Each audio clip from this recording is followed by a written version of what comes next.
Au fond, les départements d'outre-mer sont un peu les piliers d'une fantastique cathédrale du vivant. On dit même que la France est méga diverse, c'est-à-dire qu'elle appartient au clan très fermé, très remarquable des pays ayant la plus grande biodiversité. Cela dit, quand on fait un constat, quand on s'approche de cette biodiversité, eh bien on réalise qu'elle est en déclin dramatique.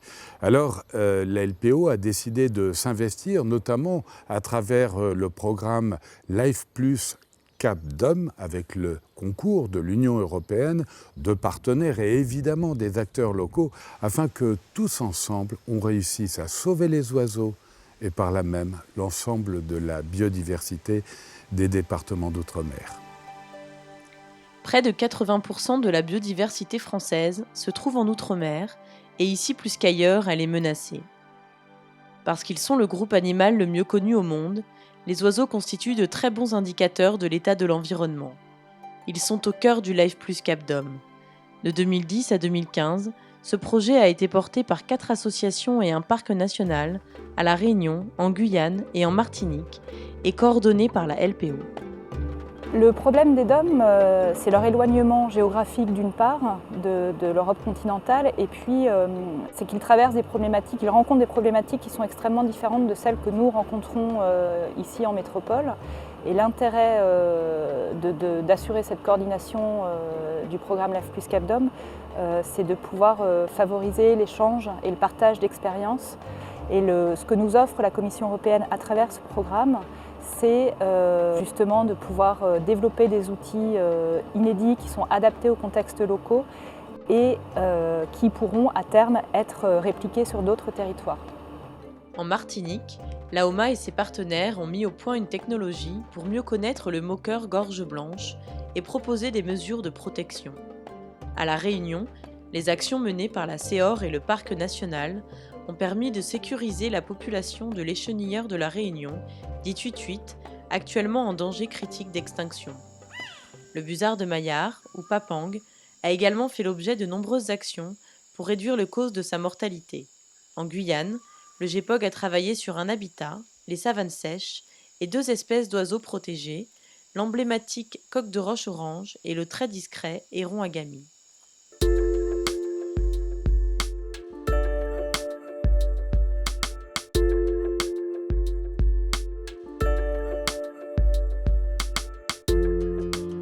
Le héron agami est un oiseau dont on ne savait pratiquement rien au début du programme.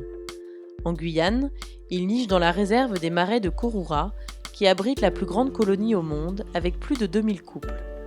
Pourtant classé comme espèce vulnérable, on ignore ce qu'il fait en dehors de la réserve. Où se nourrit-il ? Jusqu'où se déplace-t-il ? Étaient autant de questions qui restaient sans réponse. Pour le savoir, le GEPOG a posé des balises Argos sur 8 individus pour les suivre à distance. 5 ans après, les résultats obtenus sont positifs et permettent de proposer des mesures de protection pertinentes.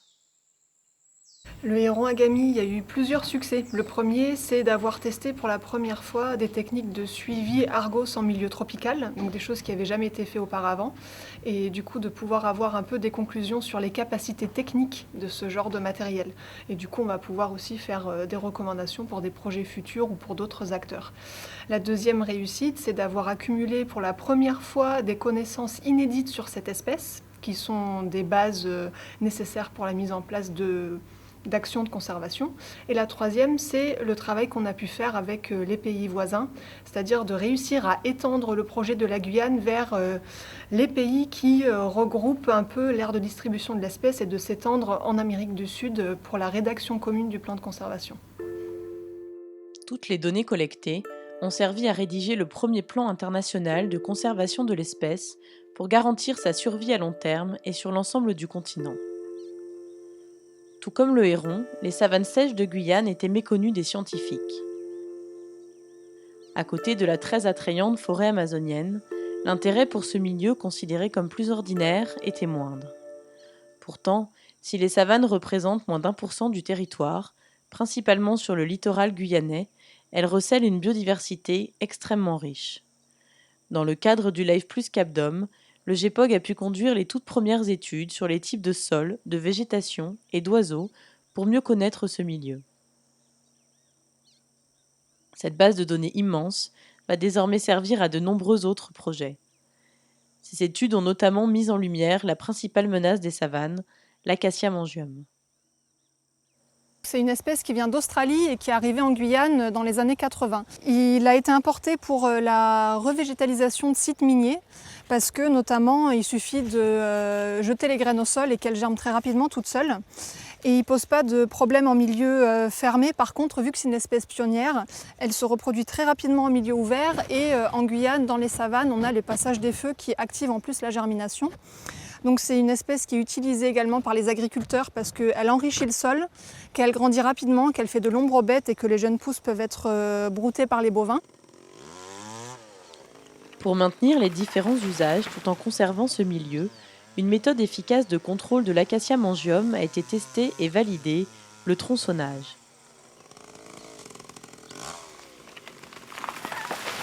La connaissance acquise par ces premières études sur les savanes va non seulement permettre de les protéger, mais également de les valoriser.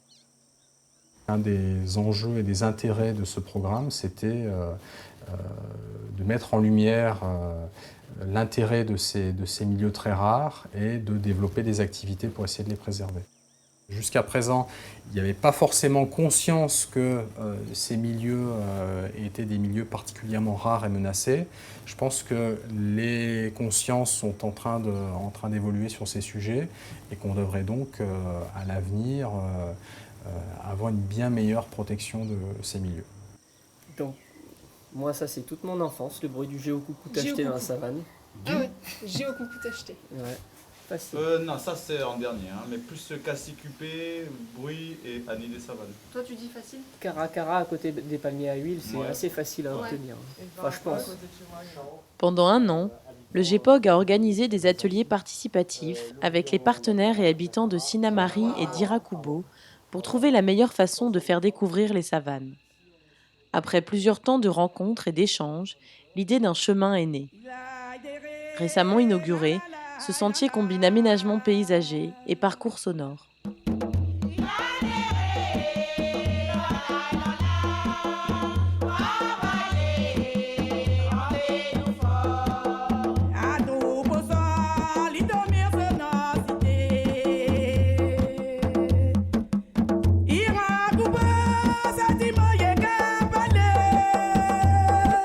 Politiquement, je dirais qu'il est important de pouvoir mettre des espaces participatifs, comme ça a été dit, même collaboratifs, entre une idée, à un moment donné par une association qui souhaite dire que les savanes, c'est pas neutre, qu'il y a beaucoup de vie dedans, il y a un biotope important.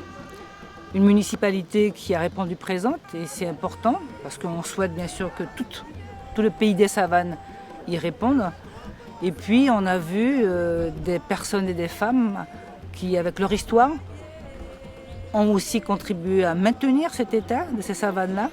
Donc cette savane, elle a ponctué la vie des hommes et des femmes, et elle a donné des acquis de connaissances, et que maintenant les personnes ont envie de transmettre.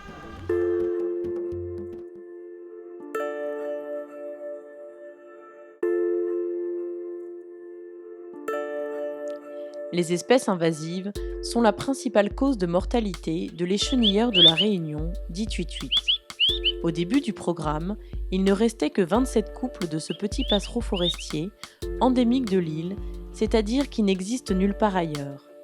Vivant exclusivement dans le domaine de la Roche-Écrite, au cœur du parc national de la Réunion, cette espèce est menacée par les rats introduits par l'homme. Pour la Céore et le parc, l'objectif était de sauver cet oiseau de l'extinction en proposant une méthode de dératisation optimisée. Un objectif largement atteint. En ce qui concerne la population de huit-huit, donc le bilan qu'on peut faire, c'est, je rappelle, en 2010, donc au moment du programme, on partait avec moins de 30 couples. La dernière saison, avec la prospection qu'on a faite, on a poussé nos efforts sur la prospection de nouveaux couples. Et aujourd'hui, on arrive à un petit peu plus de 40 couples. Donc c'est un bilan positif, que ce soit pour la dératisation ou pour l'évolution de la population de huit-huit. Grâce aux efforts de conservation, la population de Tuituit a augmenté de 50% en 5 ans. Mondialement menacé, le moqueur gorge blanche est cantonné en Martinique, sur la presqu'île de la Caravelle, avec une population estimée à 200 individus sur la réserve. La destruction de son habitat et la surfréquentation de ses lieux de reproduction constituent probablement les principales causes de fragilité de l'espèce. Les sites hébergeant le moqueur restent pourtant méconnus. Pour mieux les répertorier, l'AOMA et ses partenaires ont mis au point une technique innovante pour identifier ces habitats, combinant des capteurs sensoriels et des enregistreurs sonores. Bien que pionniers dans un projet de conservation, ces outils présentent de nombreux avantages. Ce que je vois en premier lieu dans l'utilisation des soundmetters, c'est le fait de limiter le dérangement. Parce qu'effectivement, on réduit le passage de l'homme sur le terrain. Donc on limite le dérangement de l'espèce. Ensuite, ça permet également d'acquérir des données que l'on ne pourrait pas acquérir finalement avec de simples moyens humains. On arrive à acquérir des données sur plusieurs heures, plusieurs jours, etc. avec les SN. Ensuite, il y a l'attrait de l'utilisation de nouvelles technologies et la possibilité de développer de nouvelles compétences pour les agents du parc naturel régional et aussi de façon plus générale sur la Martinique.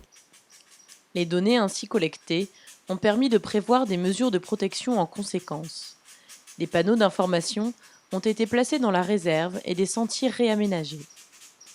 Récemment, nous avons signé un arrêté municipal permettant au Conservatoire du littoral de fermer des sentiers pour pouvoir laisser en toute tranquillité l'oiseau. Et pour nous, je dirais mieux, on va faire de cet oiseau l'emblème du quartier de Tartane. Et partout à la Trinité, dès lors qu'on aura une opération, une manifestation, on va mettre l'oiseau dans les fonds pour que tout un chacun puisse voir. La première carte des hotspots du moqueur a été réalisée pour partager ces nouvelles connaissances avec l'ensemble des acteurs impliqués en Martinique.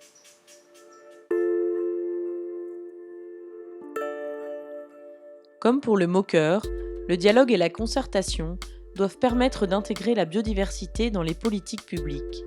C'est un des objectifs phares du Life Plus Cap d'Homme, notamment mis en œuvre dans le cadre de l'action Busard de Maillard, dit Papang. Dernier rapace nicheur de la Réunion, sa population est estimée à 180 couples, tous sur l'île. 3 menaces majeures le mettent en danger. L'empoisonnement secondaire, induit par l'ingestion de rats empoisonnés, les collisions avec des câbles électriques et le braconnage.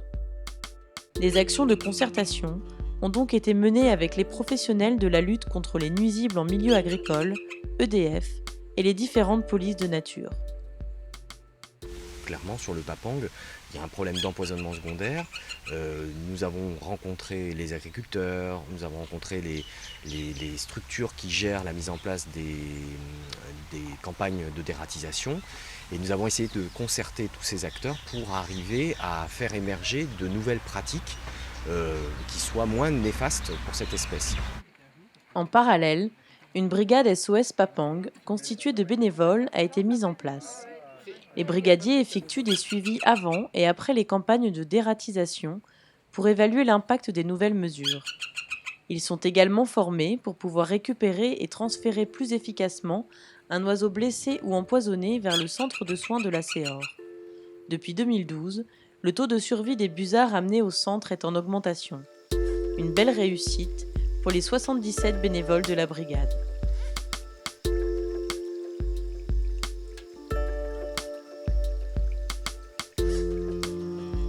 Concilier activité économique et questions de protection, c'est aussi l'enjeu de conservation du coq de roche orange.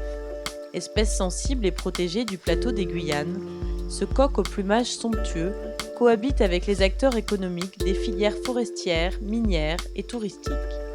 Un partage des connaissances, par le biais de comités de suivi réguliers, a permis de réunir les différentes parties prenantes pour une meilleure compréhension des enjeux de chacun. C'est le plan de gestion, le plan d'aménagement qui détermine les vocations des zones, accueil du public, écologie, exploitation forestière, qui essaie de concilier toutes les demandes qu'il y a sur une forêt. Donc sur la forêt de Caux, il y a une demande accueil du public, parce qu'il y a pas mal de touristes, il y a une demande de toutes les associations environnementales, parce qu'il y a vraiment un intérêt biodiversité, Il y a une demande de bois, parce qu'il y a encore une scierie qui s'approvisionne sur la forêt de Caux, la scierie Svalène. Donc on essaie de concilier tout ça en essayant de localiser dans l'espace les différents usages sur cette forêt. La Fédération des opérateurs miniers a accepté de participer au programme Coq de Roche Life Cap Dome parce que le coq de roche est présent dans plusieurs secteurs où se situent les activités minières.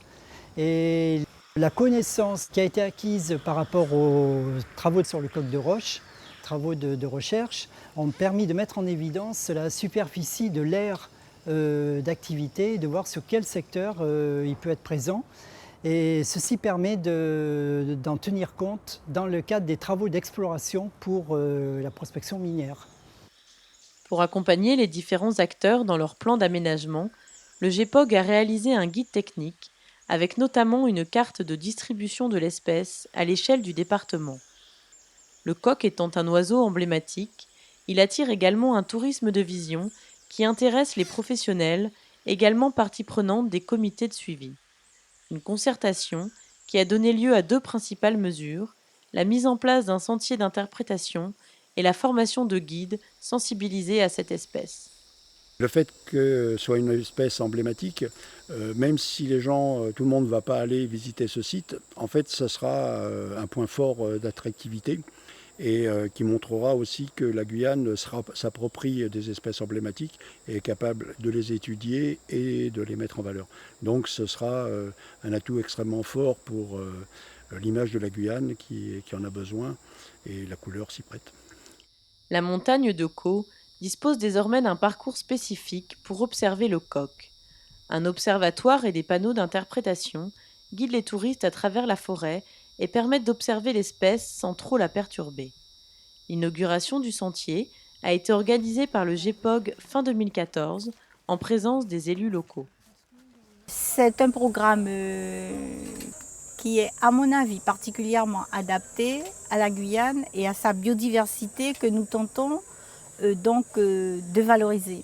Cette nature, il nous faut la protéger, nous en avons la responsabilité, mais en même temps, il nous faut trouver les solutions et la conciliation pour assurer le développement économique. Depuis 2012, le GEPOG a formé plus de 20 personnes, dont des opérateurs touristiques, aux bonnes pratiques d'observation du coq.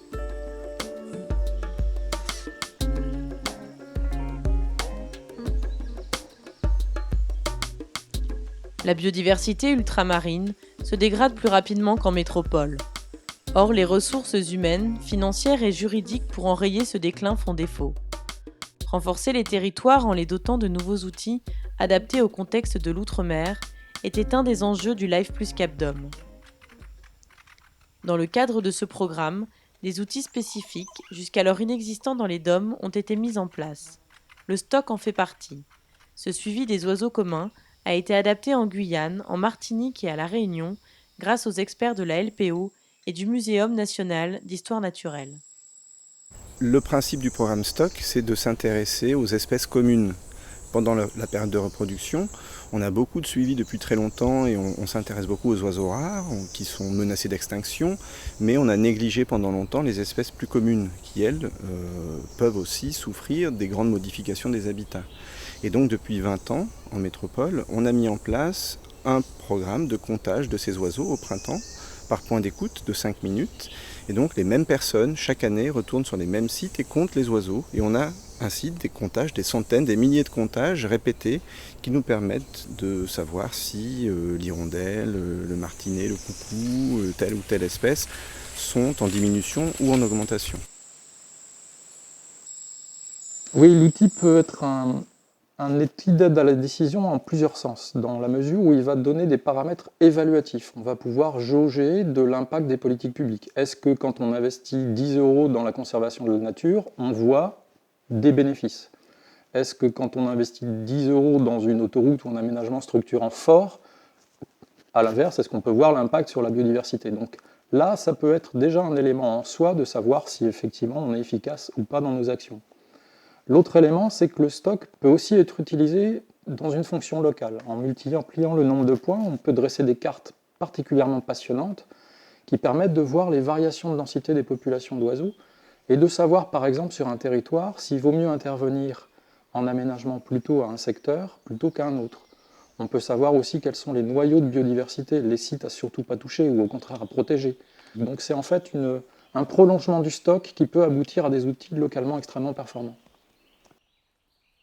Une fois la biodiversité évaluée et prise en compte, il est alors possible pour les acteurs de l'environnement de proposer sa mise en protection là où elle est nécessaire. En Guyane et à La Réunion, des sites importants pour les oiseaux ont été identifiés en tant que priorité de conservation. En plus de ces outils, les territoires se trouvent renforcés par de nouvelles dynamiques socio-économiques. Grâce aux différentes actions de sciences participatives, de nouveaux bénévoles ont été recrutés et formés dans chaque territoire, consolidant ainsi des communautés de naturalistes. C'est notamment le cas des bases de données en ligne mises en place à La Réunion, comme dans les autres DOM.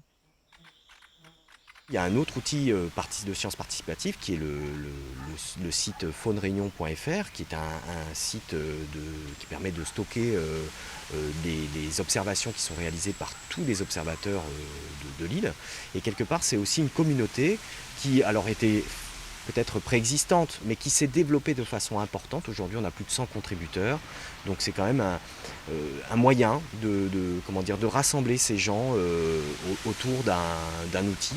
Et je dirais, voilà, si on fait un bilan très succinct, le LIFE CapDom à La Réunion a permis de créer cette communauté de bénévoles ou d'agents, qui ne sont pas forcément des bénévoles de la CEOR, mais qui sont des acteurs de l'environnement, et de rassembler tous ces gens autour de protocoles qui sont aujourd'hui extrêmement importants et qui ne pourraient pas être portés par la CEOR, par ses salariés, typiquement. Au-delà des bénévoles, le programme a permis de mettre autour de la table les différents acteurs de l'environnement, comme la DEAL, l'ONF ou encore les parcs nationaux et régionaux. Ces comités de pilotage ont été l'occasion de reconstruire des liens qui perdureront au-delà du programme. Ces dynamiques engageantes ont également un impact en termes d'emploi. En 5 ans, plusieurs postes ont été créés ou renforcés, mobilisant plus de 28 salariés et de nombreux stagiaires.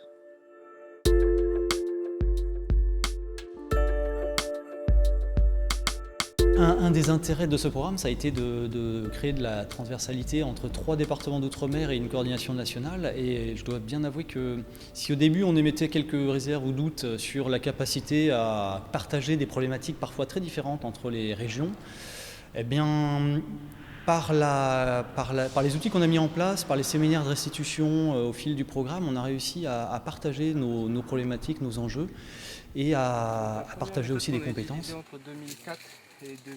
Un exemple concret par exemple par rapport au 8-8, c'est que nous ça fait presque 10 ans maintenant qu'on fait de la dératisation, on a mis en place des méthodes innovantes dans le cadre du LIFE. La Martinique, ils ont les mêmes problématiques par rapport aux prédateurs, donc on vient partager notre expérience, donc leur donner notre méthode, et à côté de ça, eux, la Guyane, sont en avance par rapport à du suivi télémétrique par exemple sur des passereaux ou sur des oiseaux, et donc c'est vrai que ça fait plusieurs années qu'on a dans l'idée de faire des suivis télémétriques sur le 8-8. Donc on vient apprendre par rapport à la Guyane et partager par rapport à la Martinique. Et après la Martinique nous donnera d'autres échanges. Par exemple, ils font de la capture de mangoustes. Nous on a aussi des problématiques par rapport aux chats qui dans quelques années leur expérience pourra nous servir. Donc c'est vraiment un échange entre les différents DOM et entre les différents partenaires du LIFE qui vont nous permettre de mieux travailler par la suite. Cette transversalité a très largement dépassé les 3 DOM du programme.